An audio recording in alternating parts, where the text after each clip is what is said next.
tout le monde, alors je viens ici avec une première vidéo pour vous présenter dans ma palle, donc je vais commencer.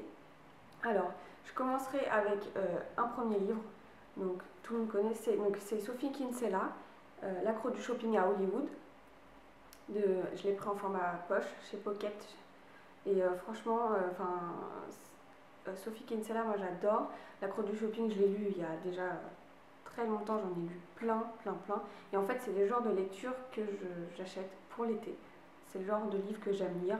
Je trouve ça frais, léger. Donc bah, voilà, j'ai décidé de prendre celui-ci parce que j'ai pris en fait clairement au hasard. J'ai vu Hollywood, ça m'a plu, je trouvais ça. Los Angeles, Hollywood, tout ça, c'est l'été pour moi. Donc du coup, je me suis dit que j'allais prendre celui-ci. La guerre des clans, Retour à l'état sauvage, donc de Eric Hunter, Pocket Jeunesse. Donc c'est le tout premier, hein, cycle 1, livre 1. Celui-ci, je l'ai depuis un petit moment, j'ai depuis Salon du Livre de Paris. En fait, clairement, j'en ai entendu pas mal parler. On me disait que c'était plutôt bien comme histoire et tout. Donc je me suis dit, bon, c'est marqué, c'est un best-seller, il est en poche. Donc pourquoi pas l'essayer, hein. Je me suis dit, je verrais bien, l'histoire m'a bien tenté, que ce soit les animaux qui prennent un petit peu le pouvoir et tout. L'équation de Keigo Higashino, oui. Donc chez Babel Noir, c'est des éditions en général que j'adore, je trouve que sont vraiment bien les policiers. Et donc là en fait ici, l'équation en plein été, on retrouve en fait comment ça s'appelle, un physicien qui... Enfin, comment expliquer? C'est un physicien en fait qui va séjourner dans une auberge. En fait, il va arriver dans cette auberge, il y a un autre client dans l'auberge, et en fait, ce client-là, c'est un ancien commissaire qui, a priori, va être tué, et il va mener l'enquête en fait avec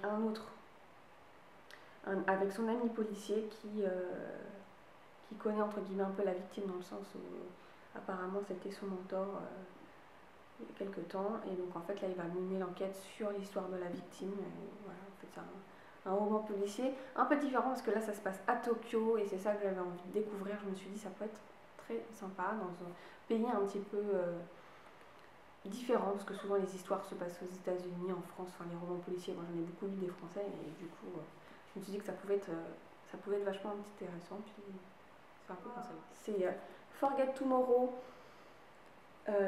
de Pintim Dunn, je sais pas très bien parler. Lire les noms c'est pas évident, chez Luxmen.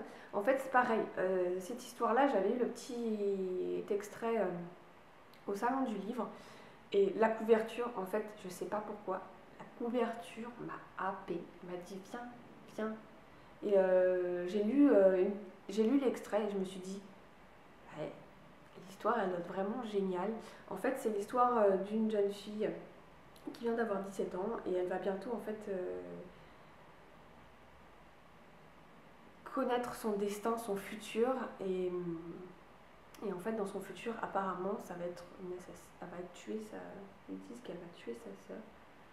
Et donc pour éviter que son futur se réalise, ils enferment en fait les gens qui ont des futurs un peu entre guillemets mauvais, je sais pas si je veux dire ça comme ça.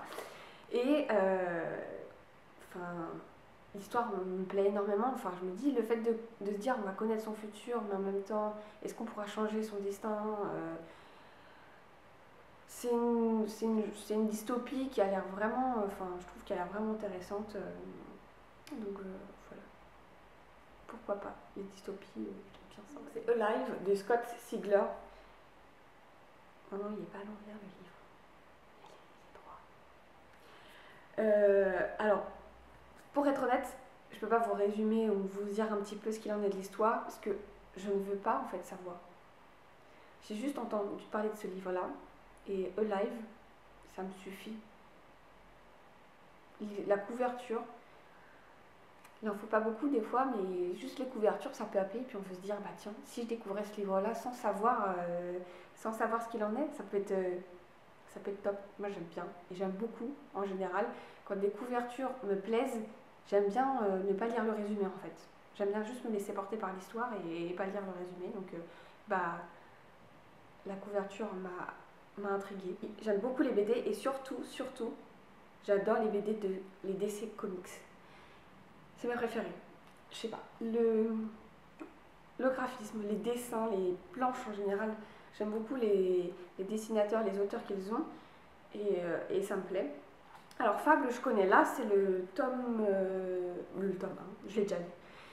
Et en fait, ici, ce sont les contes qui ont été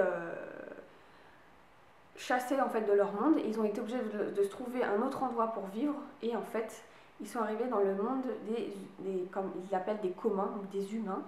Et ils ont une ville, ça s'appelle Fableville. Et dans cette ville-là, c'est un peu leur quartier, entre guillemets, dans la grande ville où il y a les humains.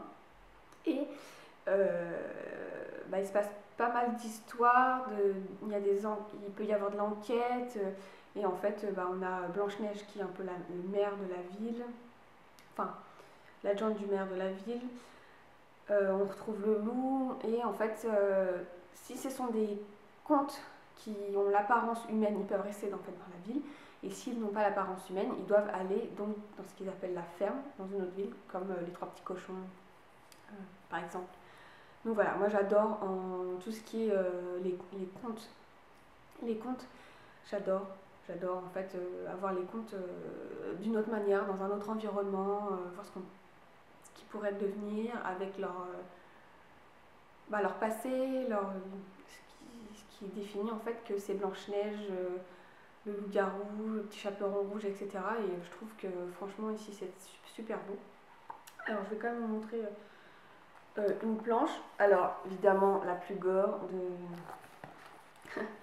non mais ouais, en fait c'est un peu tout en fait, parce que ils récapitulent des fois leurs histoires, qu'on connaît un petit peu par le fait que ça reprenne le conte en fait. Mais en général, voilà, les planches, je sais pas si vous allez bien voir, c'est comme ça. Et franchement, je trouve ça top. Voilà. Donc la série, il me semble bien qu'elle est terminée, qu'il y a 23 bouquins, et que pour pas vous induire en erreur, quand j'étais au salon du livre, j'aurais demandé, en fait, il y a deux formats. Il y a le format en dur, en carton, et le format en livre souple. Si vous commencez en cartonné, il faut continuer en cartonné. Ils m'ont dit parce qu'en fait, à un moment donné, l'histoire change entre les deux formats d'édition. Et du coup, c'est pas hyper grave, mais il y a quelques différences, et donc vous n'avez pas vraiment la suite, parce qu'en souple, je crois qu'il y a un livre de plus qu'en cartonné, ou c'est l'inverse, je sais plus exactement, mais voilà, il y a une petite différence, donc sachez que si vous voulez commencer ce livre-là, c'est vachement... Il faut faire vachement attention quand même, parce que sinon, il risque d'être perdu dans l'histoire à un moment donné. C'est pareil, c'est la même maison d'édition, c'est Urban Comics, enfin c'est DC Comics, mais c'est chez Urban Comics. Et là, c'est dans la collection DC Renaissance, parce qu'ils en ont plein d'autres. Moi, j'adore Batman, j'adore en général, qu'est-ce qu'il y a d'autre, Robin. Après, ils en font plein d'autres que je n'ai pas encore lu. Après, les Marvel, ce n'est pas pareil, parce que les Marvel, ça fait pas partie de DC Comics. Mais voilà, ce genre, l'univers des super-héros en général, je trouve ça vachement chouette. Et là, en fait, clairement, ce qui m'a attirée, c'est la couverture. Je sais pas pourquoi.